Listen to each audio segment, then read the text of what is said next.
اللہ الرحمن الرحیم۔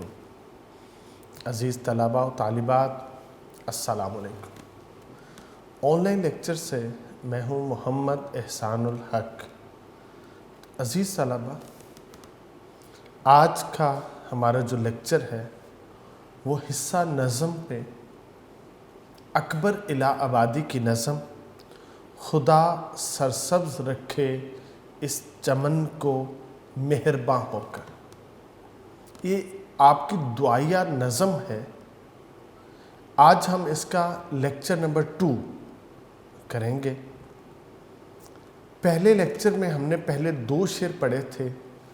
آج جو تیسرا شعر ہے، آج ہم وہاں سے اپنی تشریحات کا آغاز کریں گے۔ تو آپ تمام طلباء، آپ اپنے یونیک نوٹس اوپن کریں اور ہم آغاز کرتے ہیں لیکچر نمبر 3 پہ، لیکچر نمبر 2 پہ، اور ہماری نظم کا شعر ہے شعر نمبر 3۔ عزیز طلباء، یہ ہمارا شعر نمبر 3 ہے۔ عروج نشہ نشو نما سے ڈالیاں جھومی۔ عروج یہ ترقی کو کہتے ہیں، معراج کو کہتے ہیں، بلندی کو کہتے ہیں، جوانی کو بھی عروج کہتے ہیں۔ عروج نشہ نشو نما، نشو نما جو پرورش پانی ہے اس کی عروج کا نشہ، اس میں جو ڈالیاں ہیں وہ جھوم رہی ہیں۔ عروج نشہ نشو نما سے ڈالیاں جھومی، جو شاخیں ہیں نا، جو ڈالیاں ہیں وہ جھوم رہی ہیں۔ ترانے گائے مرغان چمن نے، ترانے کہتے ہیں بیٹا گیت کو۔ گیت گائے کنہوں نے؟ مرغان چمن نے، جو چمن کے پرندے ہیں انہوں نے گیت گائے شادماں ہو کر، خوش ہو کر۔ جو باغ چمن کے جو پرندے ہیں، خصوصاً جو بلبلیں ہیں، انہوں نے گیت گائے ہیں وہ شادماں ہو کر، خوش ہو کر۔ اس کا بیٹا مرکزی خیال ہے، اس شعر کا جو مفہوم ہے کہ شاخیں پھل پھول رہی ہیں۔ عروج نشہ نشو نما سے ڈالیاں جھومی، شاخیں وہ پھل پھول رہی ہیں۔ ترانے گائے مرغان چمن نے شادماں ہو کر، جو بلبلیں ہیں وہ گیت گا رہی ہیں، بلبلیں گیت گا رہی ہیں۔ عزیز طلباء، اکبر الہ آبادی نے اس شعر کے اندر جو بات کہی ہے کہ جب خزاں کا موسم باغ پہ آتا ہے تو وہ تمام درختوں کی شاخوں کو بے لباس کرتا ہے، وہ پتوں کو زرد کرتا ہے، پھر وہ زرد پتے زمین پہ گر جاتے ہیں۔ ہر طرف موت کا عالم ہوتا ہے، بھوک کا عالم ہوتا ہے، بیماری کی کیفیات ہوتی ہیں۔ جب بہار آتی ہے تو ایک ایک شاخ زندہ ہوتی ہے، شاخ پہ جتنی کونپلیں ہیں وہ ساری کی ساری یوں پھوٹتی ہیں کہ انہیں نئی زندگی آج نصیب ہوئی ہے۔ پھر پتے نکلتے ہیں اور وہی شاخ جس کو خزاں نے بے لباس کیا تھا، آج پتوں نے اسے خوبصورت لباس پہنا دیا ہے، اور پھر اس شاخ کی سجاوٹ، اس کی زینت، وہ جو پھول ہیں، وہ جو کلیاں ہیں، وہ وہاں پہ کھل اٹھتی ہیں۔ تو بیٹا شاعر نے کہا ہے عروج نشہ نشو نما سے ڈالیاں جھومیں، تو یہ ڈالیوں کا جھومنا بنتا ہے کیونکہ آج وہ زندگی کی جو نعمت ہے نا اس کو سمیٹ چکے ہیں، بلکہ نعمت اپنی فراوانی پہ ہے، وہ عروج پہ ہے، وہ کمال فن پہ ہے۔ تو اس وجہ سے وہ ڈالیاں شکر بجا لا رہی ہیں، وہ جھوم رہی ہیں۔ تو عزیز طلباء، کوئی بھی چیز ہو جب وہ اپنے عروج پہ آتی ہے تو پھر وہ ایک نشہ ضرور طاری کرتی ہے۔ جب کسی کے پاس دولت ہو اور دولت اپنے عروج پہ چلی جائے تو وہ شخص اس دولت کے نشے کی کیفیت سے ضرور سرشار ہوگا۔ کسی کے پاس اختیار ہو، طاقت ہو، قوت ہو، عہدہ ہو، اور جب وہ اپنے عروج پہ پہنچے تو اس طاقت، اختیار اور عہدے کی کیفیت وہ ضرور اس کو مسرور کر دے گی۔ حسن ہو یا کوئی اور چیز ہو، جب بھی یہ اپنی معراج پہ پہنچتی ہیں تو اس کا ایک نشہ ضرور طاری کر دیتی ہیں۔ تو بہار کے موسم میں پودوں کو جو نئی زندگی ملی، جو نیا لباس ملا، جو نئی سجاوٹ ملی، بیماری کے بعد جو صحت ملی، موت کے بعد جو نئی زندگی ملی ہے، تو آج یہ اس نشے کی کیفیت سے کیا ہے؟ سرشار ہیں، جس کی وجہ سے وہ جو بالیاں ہیں، جو ڈالیاں ہیں، وہ جھوم رہی ہیں۔ تو شاعر نے اس سارے موضوع کو بڑی خوبصورتی کے ساتھ یہاں پہ سمیٹا ہے۔ آئے بہار جائے خزاں ہو چمن درست، آئے بہار جائے خزاں ہو چمن درست، بیمار سال بھر کے نظر آئیں تندرست۔ تو عزیز طلباء، بہار کے موسم میں اب یہ جو کیفیت ہے، اس نے اس موسم کو کیا ہے؟ چار چاند لگا دیے ہیں۔ پھر شاعر دوسرے مصرع میں کہتا ہے ترانے گائے مرغان چمن نے شادماں ہو کر۔